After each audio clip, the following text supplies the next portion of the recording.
Jayson Tatum, and this is kind of in the aftermath of LeBron James acknowledging that he doesn't have many years left, capping about he doesn't want attention and doesn't want a farewell tour. They're gonna be concerts at his go. By the way, Michael, he's probably gonna bring out different artists to perform at every city, at every stop. There's probably gonna be a festival around every away game for the LeBron James farewell tour. He's gonna do it bigger and better than anybody. But Jayson Tatum told The Athletic that there's a path for him to take over the mantle of face of the NBA, I beg your pardon. He said, I feel like it's mine to take. I do feel like if we win a championship, it would be more distinguished and clear. But I understand I'm in that short list for sure. My response to that was, I don't think there is a face of the NBA, with all due respect to LeBron James. I think that's a collective. I don't think at any point, Vinny, and you and Michael are much more of an NBA historians than I am, I don't know that at any point there has been any one face of the NBA. That's a misconception. Like, there's always been several guys, whether it was Magic and Larry, or and Michael. Michael may have stood head and shoulders above them, but he didn't carry the NBA single-handedly. You understand what I'm saying? Like, there was always a collection of guys, whether it was Wilt and Russell, if you want to go all the way back then. You want to go more contemporary, like, LeBron has had Steph. Like, you can't say that LeBron is the face of the NBA. It's been Steph. Hell, more recently it's been Giannis. It's been, reluctantly Nikola Jokic. There have been so many different people. So I don't think, Jayson Tatum, I don't think it's one person's job. And I think that's the best thing about the NBA is it's not one person's job, Vinny. It's a collective. It's not just LeBron that he'd be taking that mantle from. Am I saying something wrong? You disagree? I disagree with you completely because you said Nikola Jokic. Really? And I can't remember the last time anybody... I said reluctantly. Reluctantly. You can't be reluctantly a face of the league. Those two things don't go together. If you are a face of the league, it's because you've embraced all the responsibilities that come with it. You're talking about league issues. You are being available. You are being accountable. Can I just say, Vinny, I wish, and I'm not the first person to tell you this, I wish the league office would hire you. I was thinking about this when you were talking about the CBA a minute ago.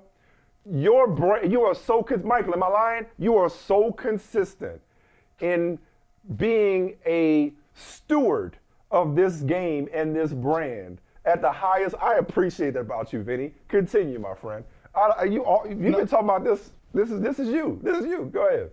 They need to hire you in the league office. That's how you fix the All-Star game. Hire Vinny Goodwill. Go ahead. Don't take it. Don't take that job, Vinny. Do not work for him. They won't pay me enough. Look. I would go bald, and I like my hair trying to figure out what's going on with these clowns. No, but I think to be a face of the league, you have to have a bunch of things working in your favor. And to me, LeBron he may not be a singular face in the league where he has, all of the pie, but I do think that he has the biggest piece of the pie in the way that if something happens, you're going to ask LeBron about it by and large. He may not always give you the right answer. Sometimes he may veer off and start talking about why y'all didn't ask me about Jerry Jones and all that type of stuff. But there is a level of being accountable and wanting to embrace all the things that come within the game and without the game. And that's a heavy weight. And not everybody wants to do that. Nikola Jokic damn sure don't want to do that. He don't even want to be asked about the game he just played in. That's fair. Okay, there's face and there's voice. Let me just make this distinction. There's face and there's voice. LeBron James has been the loudest and most respected voice in the NBA. He's not the only voice. He's been the loudest. When I think of face of the league, I think of the people who are trying to tune in to watch. I think of best players, okay? People want to tune in to watch, whose jersey they want to buy, whose sneakers they want to buy, who they want to root for, who are driving the league. And that's always been a collective. Again, there was Michael Jordan, there was everybody else, but there was still everybody else. But there are tiers, though. But there are tiers. There are tiers, the collective, yes, but there are tiers. And so the tier, Jordan was in a tier by himself. Yes, but not all the time. Not all the time. I'm sorry. All the time. He had to go through. Yes, he was. No, he wasn't. he had to take it from Magic. He had to literally take it from Magic and Larry. He had to go through Isaiah to get it. We referenced that several times. I would suggest that, and Vinny, he was the biggest star. I want to ask you what you think about this. Okay, even before he got through, when they lost to the Pistons, 3 straight years in the playoffs, so they couldn't get by the Pistons. Even he was still a global icon. He was a global icon. When they were back-to-back champions, even in a league with Bird and Isaiah and Magic, he still, without a championship, without a ring, he was the biggest star by himself. He was the biggest star, but by himself. Not by himself. He might have been up here. Tier 1. You said it right with he was a tier by himself. All right, I'll give you that. Vinny, go ahead. He was at tier 1. They were tier 2. They were close tier 2. From a personality standpoint, from a marketability standpoint, he was at the top of the mountain. And here's why the situation has gotten in this NBA so convoluted. And it's a nasty little secret. The reason that we love 90s NBA basketball in a way that we do, it wasn't just the basketball. It was, I'm not flattering you guys, but it was the NBA on NBC. But most importantly, y'all, it was those Nike campaigns that we saw. When you think of the faces of the NBA in the 90s, you're thinking of Charles Barkley, you're thinking of Michael Jordan, you're thinking of all those guys because the league had other entities doing marketing for them, and the players were able to embrace and jump in on that, and they were able to cultivate personalities and texture that go beyond the game. Now you don't have that shoe company doing the work for you, so you're not sure who the face of the league is. You're not sure if Jayson Tatum can do that, because what do we know about Jayson Tatum outside of the fact that he plays for the Celtics, he went to Duke, he's a father to Deuce and all of that, and that looks really cute, and he's a great ball player. Like, there's a level of, as far away as we used to be, we felt like we knew those guys more. And as close as we are now, we have social media now, and those guys have all these brands, and I talked about it earlier, but we don't feel like we actually know them. We feel like they're trying to sell us something, but we don't know what they're selling us. They're just posting pictures and videos and everything else, but there's no actual proximity. There's no actual relationship. So I don't know if Jayson Tatum has the force of personality to be a face of the league. Now, it'd be different if he was 19, and some people might still think he's 19. But I think the man might have had his car insurance just lowered this year. You know what I mean? He might have just turned 25. So he's 25. I wonder if the face of the league when LeBron James is not going to be just your excellence on the floor. It's going to be your ability to be box office. Am I coming to see you play? Am I turning in to watch you play singularly, not just the Boston Celtics? If he changes teams, are people going to be a fan of that team all of a sudden and follow him? Yeah, and here's the crazy thing. He's going to be a Boston Celtic. He can be a Boston Celtic for the rest of his life. And it's weird that we say we want that and we want to connect player with team brand, but for some reason it hasn't elevated him to that point. And you're right about Steph Curry being the guy, or you haven't said it, but Steph is the guy that on an NBA Saturday night, if he's playing, we are watching. I do think that to some degree, LeBron James as a basketball player is not as compelling as he used to be. And there's an element of, man, when is he going to retire? More than I want to see him play. And Michael, this is the part where I wasn't disagreeing with you. I think it was like levels or tiers, as you said. When we were searching for the next Michael, to your point, right, about Jordan being, far and away the guy over everybody else, there was this search for Michael, and it brought us Kobe, and it eventually brought us LeBron. I don't know that we need a next LeBron because, as Vinny just alluded to, it's not just LeBron. He may be the king. He may be the loudest, most impactful voice. He may be the most accomplished, arguably, with apologies and stuff. Maybe it's probably the most accomplished contemporary player, arguably the greatest player of all time in some's mind, not ours on this here show. I don't know that there's got to be a one-to-one replacement, Michael, is what I'm saying, for LeBron James. Because of the Joel Embiids that we have, because of the Luka Doncic's. But still, if you're talking about from a political voice, but I would say this. I think you need a singular player. I do. You need one guy, Michael? I think you do, because I do. I believe I agree with that too. Because you know what? I think what this conversation points out is that your game is not enough. So, okay, let's just take Jayson Tatum, what he said. Hey, I'm the best player. I think I'm the best player in the league. Okay, Jason, you've been a first-team All-NBA guy. So let's say if we just take that literally, and I know it's not always literal because of the positions, but let's say you're 1 of 5. You got a 1 in 5 chance of being the best player in the NBA. Okay, but that's not what this is. We're not talking about that. There's a lot. Your game's not enough. There were people going back. As a kid, I was excited when Dr. J won a championship over the Lakers. Why? Not just because Dr. J was a great player, but his story, his journey. To Vinny's point, I was into that. I was into Detroit. I was, Vinny, believe it or not. I was into Detroit winning back-to-back because I knew how much Michigan loved them and how everybody else hated them. And that's part of the story, too. That's part of the crown. Being the champ is the crown. Being the villain is the crown. Having the attention, having the scrutiny. That's what this is about. Everybody ain't built for it. And to Vinny's point, I haven't seen enough from Jayson Tatum that way off the court to think that he's ready for what he's asking for. Jason, I don't know. Here's the other thing. Here's the other thing that I think we are also missing. There's a connective tissue from college basketball to the NBA where fans get a chance to know who you are before you get there. Remember, you talked about Magic and Larry in the #1 rated college basketball game of all time.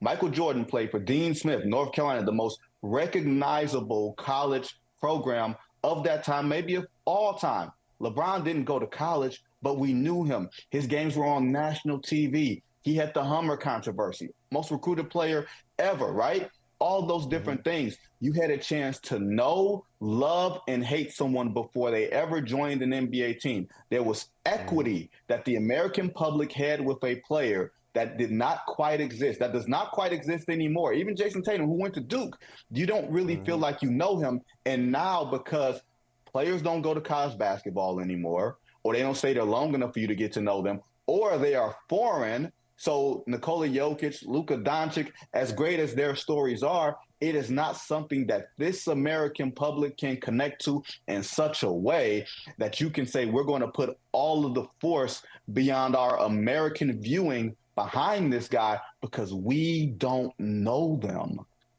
Vinny, we had this conversation. I don't know if you were with us, Michael. We had this conversation after the finals, and you were adamant about Nikola Jokic's obligation to be more of a face of the NBA. So similar sentiments that you're expressing right now, Vinny.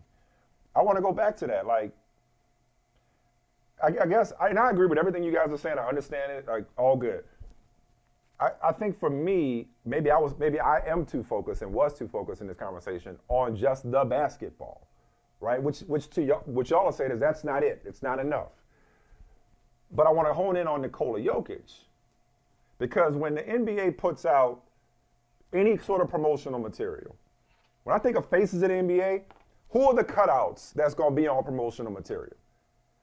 The best player in the league has got to be considered a face of the NBA, whether he opens up his mouth to say anything interesting or not. Like, that's the only thing I would push back on is like, you know, like, I get that being the face, and I disagree that there is a singular face necessary anymore, okay? Or that anybody is capable of being a one-to-one replacement for a Jordan or LeBron any more than they were a Jordan. You can't be the defending champion and the best player and not be considered a face, because I think there is a segment of the population, and this is where the fan, NBA fandom, Vinny, I remember we debated this before, that is fine with the guy just showing up and being great and then going on and being with his horses. I don't know that everybody needs, not to say that players shouldn't, Vinny, I'm with you. That not everybody. This is how you continue to grow the game. The face needs to. Right. I don't know that every fan. Right, for sure. But I don't know that fans need every one of those faces to talk. Let's put it that way. No, they need their great players to do anything other than be great. I think there is a difference here. Just because I'm saying you have to be visible doesn't mean I'm asking you to talk. Remember those early Michael Jordan, Mars Blackman commercials? He didn't say a word. Spike Lee did all the talking, but you remember the commercials and you remember him in it, right? Nikola Jokic has a commercial with Hilton where he brings a teammate along, and he does have a sort of wry sense of humor, and that's something that you can play off of. I'm not saying you have to step in shoes that you are not comfortable in as a person, as a human being. Right. But even then, there's levels to your personality that can be marketable. I'm not saying you have to shout from the rooftops if that's not who you are. Be who you are. Just think of it as a pie. Think of it as pieces of a pie. There's going to be the loud one. There's going to be the quiet one. There's going to be the sarcastic one. There's going to be the witty one. All of those things make up this NBA marketing pie where you can reach every segment of your fans. There's the fans that want to see you all the time. There's the fans that don't need to see you all the time. But you have to participate and be willing and be accountable, because once again, you're making $40, $50 million on the backs of players who were never able to do it, but put the work in so you could. Yeah, man. Here's a quick question. Here's a quick question for both of y'all. Quick question. Yep. Post All-Star break. All right, All-Star break is over. Who you want to see play next? Who are you looking forward to? Who do you need to see? Now that you haven't had basketball, I need to see fill in the blank play. I think that is, whatever that answer is probably where we're going. We're talking about, who do I need to see? I mean, hopefully he don't retire. Steph. I think the one, and Benny said it earlier, I think the one player who I will never pass up an opportunity to watch if I can is Stephen Curry. There it is. That's part of it. I don't disagree. That's part of it. I gotta see it. Yep. Must see TV. Just wish he didn't have them damn shoes. Why you can't just get out? Just be nice. Just be nice on the way out. That's a shot at Nike for screwing up and losing them in Under Armour's game. That's all that is. I'm just playing. Well, your presence is always a present. Benny Goodwill. Appreciate you, brother, man. Good to see you. Thank you so much. Mike, see you next week, brother. All right, y'all. Always a pleasure. Appreciate y'all. Love it. Hey, thank you for watching Brother from Another. If you haven't hit that subscribe button, go ahead and do that now. Don't forget, you can catch us 3 to 4 weekdays on PeacockTV.com and on Sirius XM Channel 85.